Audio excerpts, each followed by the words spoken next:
बड़ी खबर, साधु भेष, धारी भू माफियाओं का आतंक, मीडिया के सामने रो रो कर आप बीती सुना रहे हैं।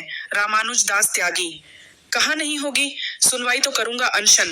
इस मामले पर व्यापार मंडल अध्यक्ष पंकज गुप्ता ने भी दिया बड़ा बयान, कहा ओंकार नाथ तिवारी है व्यापारी, हम सब उनके साथ। जालसाजी कर मुंबई की एक कंपनी को 60 लाख में बेचा व्यापारी की दुकान मीडिया से बातचीत कर पीड़ित ओंकार नाथ तिवारी ने दी जानकारी। मुंबई की कंपनी सुखसागर हॉस्पिटैलिटी सर्विसेज पर भी लगा गंभीर आरोप। सूत्रों की माने तो मुंबई के ट्रस्ट ने अयोध्या के तमाम विवादित संपत्तियों को खरीदा है और दुकानदारों को धमकाकर खाली करा रहा है। ये ठीक प्रश्न किए आप जी, बताएं। मामला ये है कि हम हनुमानगढ़ी में आज 35-40 वर्ष से रहे हैं और हमारा गुरु भाई कन्हैया दास और एक है रामहरि और है जिंदा है, और रामबरन बाबा के मध्यस्थता में हम आज 30-35 वर्ष से यहाँ रह रहे हैं। हमको कोई लोभ नहीं था कि हम महंत बने, ये बने, वो बने, उससे कोई मतलब नहीं था। अपना भजन सिर्फ करते थे। ये कन्हैया क्या कहते हैं, पवन दास एक कहते हैं, कहावत है, सुन लीजिए। एक कहावत है कि मारे बाघे खाए चमारे। जब उसका मर्डर हुआ कन्हैया दास का, FIR करने के लिए पवन दास यदि चेला रहता तो FIR करता है।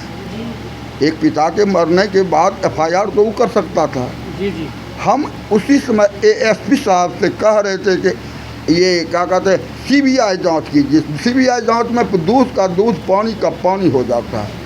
इसका भाई FIR लिख रहा है, सुनने जाइए, और दूसरे पट्टी के लोग FIR लिखा रहे हैं, जबकि हनुमानगढ़ी का नियम है एक पट्टी दूसरे पट्टी में बोल नहीं सकता है, गवाही नहीं दे सकता। मर्डर होते रहेगा, गवाही नहीं दे सकता है, ना देख रहा है लेकिन गवाही नहीं देगा। खाली पट्टी के लोग काम करते हैं। हाँ, खाली पट्टी का अलग अलग नियम है। पंचायती राज है यहाँ। महाराज जी, पवन दास ने मेरी बात सुन लीजिए। रजिस्ट्रेशन पवन दास तो बाद की बात है, वो तो 5 वर्ष आया हुआ है। कन्हैया दास तो उसको मार के भगा दिया था।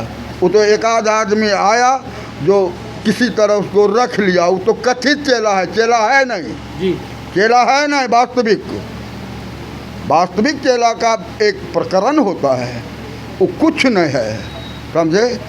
अब माना जाए पट्टी का उस समय अथी चल रहा था, क्या कहते हैं, पूजरपन आया हम लोगों के। तो कन्हैया दास का पूजरपन के मामले में हम लोग वहाँ से जो कहने के लिए आया, हमको कहा नहीं, जबकि मूल अधिकारी हम हैं। कन्हैया दास का FIR करने वाले हम हैं। नहीं FIR करते तो पुलिस लावारिस लाश होके ख़त्म हो जाता है। क्यों हम किए, इसलिए ये भी सुन लीजिए। है मामला यही है कि एक पवन दास नाम के व्यक्ति ने महाराज जी के स्थान को एकदम हड़प लिया है। उसका कोई अधिकार यहाँ पे नहीं है, फिर भी वो आके रह रहा है और महाराज जी को आए दिन धमकाता रहता है, मारने की धमकी देता है। 1-2 बार इनके ऊपर हमला भी कर चुका है।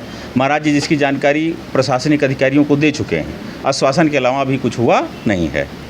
क्या हमारी दुकान का मामला ये है कि पवन दास ने ऐसे ही अवैधानिक तरीके से इसको सुखसागर हॉस्पिटैलिटी को बेच दिए हैं। ये कंपनी किराए, कहाँ की है? ये महाराष्ट्र की कंपनी है, महाराष्ट्र की कंपनी है।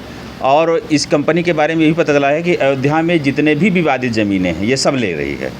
और ये ऐसा लगता है कि अयोध्या में अब अयोध्या के लोग रोज़गार नहीं पाएंगे, ये महाराष्ट्र और गुजरात की कंपनियां पूरा लेके चली जाएंगी।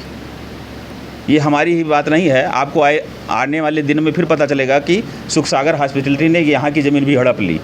ऐसी सूचना हमारे पास भी आ रही है कि वो एक नहीं कई ज़मीनें यहाँ पर हड़प रहा है। दुकान में खरीदा? हाँ, हमारी दुकान को 6 जून को पवन दास ने रजिस्टर्ड किराएनामा के तहत सुखसागर हॉस्पिटैलिटी को बेचा है।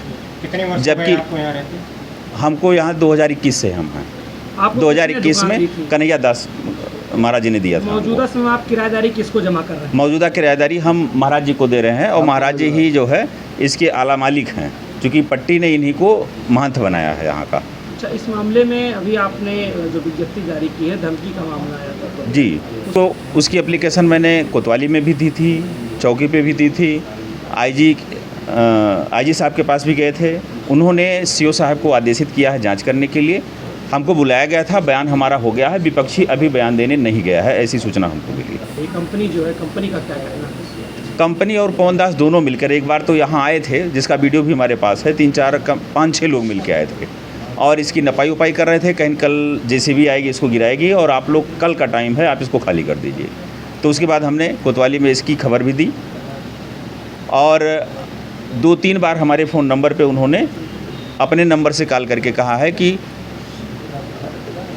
दुकान जितनी जल्दी हो सके उसको खाली कर दीजिए। अच्छा, किन कोई आधार नहीं है, कुछ पुराने कागजात हैं जिसमें उन्होंने किस तरह अपना नाम चढ़वा लिया। उसका के बाद कि महाराज जी जो है थोड़ा, में भी गया था, कोर्ट से क्या? हाँ, कोर्ट से हमको स्थगन आदेश इस पे मिला हुआ है और स्थगन आदेश होने, हाँ, कोर्ट में कंटेम्प्ट हो गया है।